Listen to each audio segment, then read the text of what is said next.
कीदृशीं यातनां मुक्ते तन्मे कथया केशवः। गरुड़ जी महाराज कहते हैं कि हे भगवान, पापी पुरुष यम मार्ग को लांघकर यमलोक में जाकर किस प्रकार से यम की यातना को भोगते हैं, वो मुझे समझाकर भी बताइए। भगवान कहते हैं कि आनंतम च प्रक्षाम शुणस्सु विनतजात्म कथया माने अपि नरके तुम भविष्यति कल्पितः। चत्वारि शब्दो जनान् चतुरुक्तानि काश्यप बहुभीतरपुराद्रग्गे धर्मराजपुरं महत्। हाहाकार संयुक्तं दृष्ट्वा कृदन्त पातके तद्क्रन्दं समाकारणं यमस्य पुरचारिणः। भगवान कहते हैं कि हे गरुड़ जी महाराज, भगवान इस कथा को गरुड़ जी महाराज को सुना रहे हैं और नैमिषारण्य तीर्थ में 88,000 ऋषियों को श्री सूत जी महाराज सुना रहे हैं। गरुड़ पुराण की पावन कथा है। 18 पुराण में गरुड़ पुराण भी एक पुराण है, जिस पुराण में जीव की किस प्रकार गति होती है, जीव को किस प्रकार पृथ्वी पर रहना चाहिए, कैसे जीवन को यापन करना चाहिए और कैसे वो उसकी सद्गति होती है, कैसे उस पुण्यात्मा को किस प्रकार धर्म पर चलकर भगवान को प्राप्त करते हैं, कैसे मानव का जन्म होता है, कैसे जीवन यापन होता है, वो सारा वृत्तांत इस गरुड़ पुराण में भगवान ने गरुड़ को समझाया है। क्योंकि गरुड़ ने भगवान से पूछा तो भगवान ने समझा करके गरुड़ को बताया वही कथा। और मनुष्य अपने जीते जी इस गरुड़ पुराण को सुनना चाहिए। मृत्यु के बाद सुनने का उतना फल नहीं होता है जितना फल जीते जी गरुड़ पुराण को सुनना चाहिए, घर में रखना चाहिए, क्योंकि 18 पुराण में ही गरुड़ पुराण है। सूत जी महाराज कहते हैं जो गरुड़ पुराण को सुनते हैं उनके समस्त पाप नष्ट हो जाते हैं और मानव अपने जीवन में कभी गलत मार्ग पर नहीं जाता है। क्योंकि जब पुराणों को सुनता है, भगवान की भक्ति करता है। आजकल लोग पुराणों की कथा नहीं सुनते क्योंकि पुराण में धर्म पर चलने की, भगवान को प्राप्त करने की हर मार्ग बताई गई है और जो इसको सुनते हैं, पढ़ते हैं, वो अच्छे मार्ग पर चलते हैं और अंत में वो यम मार्ग को नहीं, भगवान के परम धाम को प्राप्त होते हैं। सूत जी महाराज कहते हैं ऋषियों और भगवान गरुड़ जी महाराज को ये कथा सुना रहे हैं। भगवान कहते हैं नरक के दुखों का आदि से लेकर के अंत तक समस्त वर्णन कहूँगा, जिसको सुनकर तुम कंपायमान हो जाओगे। गरुड़ से भगवान कहते हैं गरुड़ तुम कांप जाओगे, बहुत भयानक है, ऐसा वो भयानक है। हे गरुड़, बहुभीत नामकपुर के आगे 44 योजन का धर्मराज की पुरी है, जहाँ पर धर्मराज जी रहते हैं। उसमें हाहाकार शब्द होता रहता है, जिसको देख पापी भी हाहाकार शब्द करने लगता है, चिल्लाने लगता है, रोने लगता है। उस हाहाकार शब्द को सुनकर यमराज के दूत यमपुरी में जाकर के द्वारपाल से कहते हैं कि एक पापी को हम लेकर के आए हैं। धर्मराज के द्वार पर धर्मध्वज नामक द्वारपाल सदा स्थित रहता है। द्वारपाल जाकर के चित्रगुप्त से उस प्राणी के पाप पुण्य के विषय में कहते हैं, क्योंकि इस पृथ्वी पर यमराज के भगवान की बनाई हुई विधान में यमराज के 2 गुप्त और चित्र और गुप्त, ये दोनों पृथ्वी पर रहते हैं।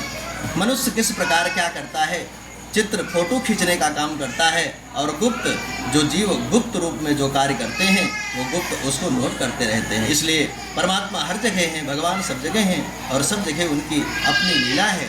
इसलिए मनुष्य ये न समझे कि हम कहीं भी बैठ करके कुछ भी कर सकते हैं, नहीं, वो सब यमराज के यहाँ सब नोट होता है और यही चित्रगुप्त को बुलाते हैं। तब हमारे पुण्य और पापों का, कर्म का जो भी हमने किया है वो सब हमारे सामने आता है। जब जीव के सामने प्रकट होता है कि हमने ये कर्म किया है तो जीव बहुत दुखी होता है कि हमने अच्छा कर्म क्यों नहीं किया, हमने ऐसा पाप क्यों किया।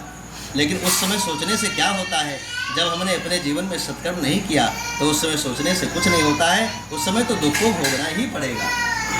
चित्रगुप्त को बुला करके और पाप पुण्य के विषय में पूछते हैं।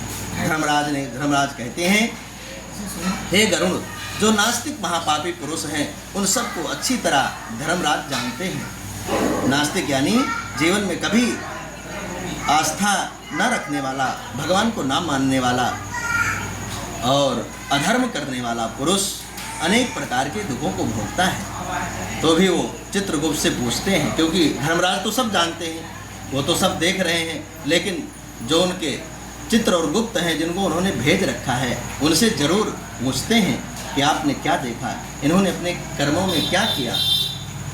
तो चित्रगुप्त उस चित्र को भी दिखाते हैं जो हमने किया, और गुप्त रूप जो हमने किया वो भी सारा कुछ धर्मराज के सामने खोल करके रख देते हैं।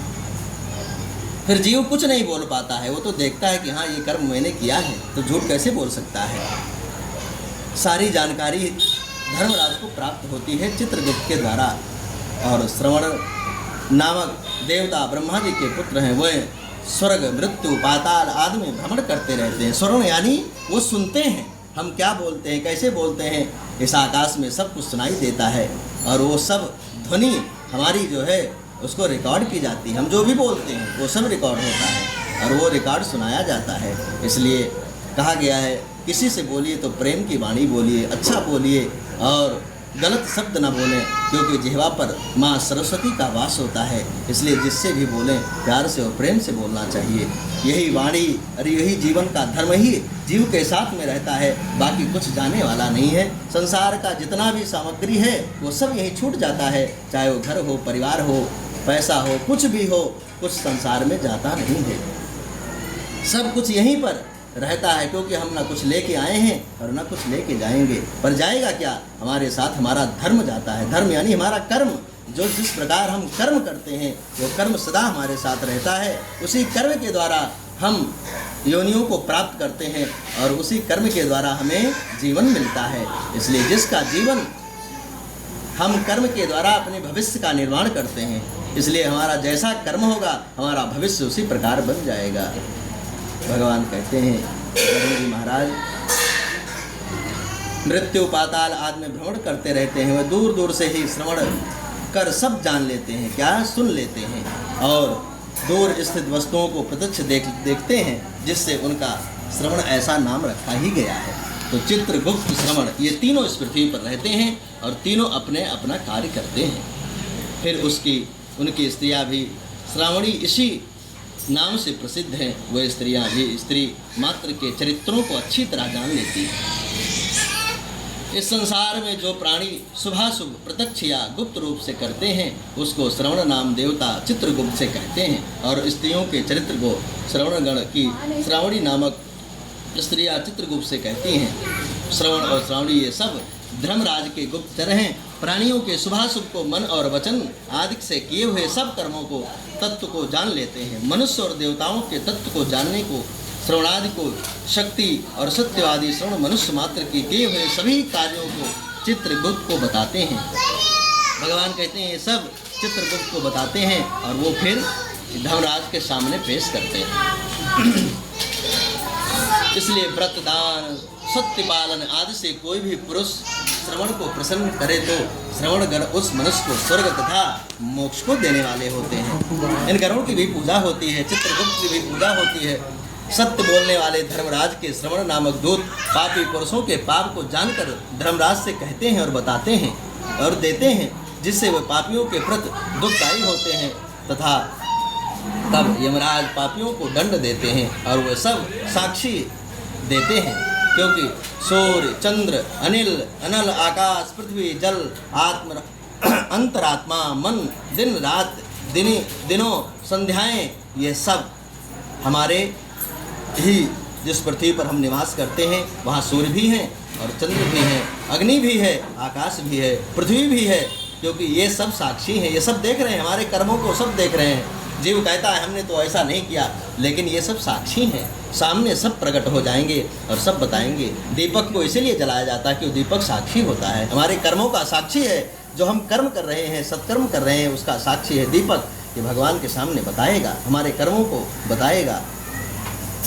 भगवान कहते हैं धर्मराज चित्रगुप्ता श्रवणा भास्करा दया काश्यक्तं तत्र पश्यन्ते पापं पुण्यं च सर्वशः एवं सुनिश्चयं कृत्वा पापिनां पातकं यमः आहूय तन्निजं रूपं दर्शयात् भीषणम्।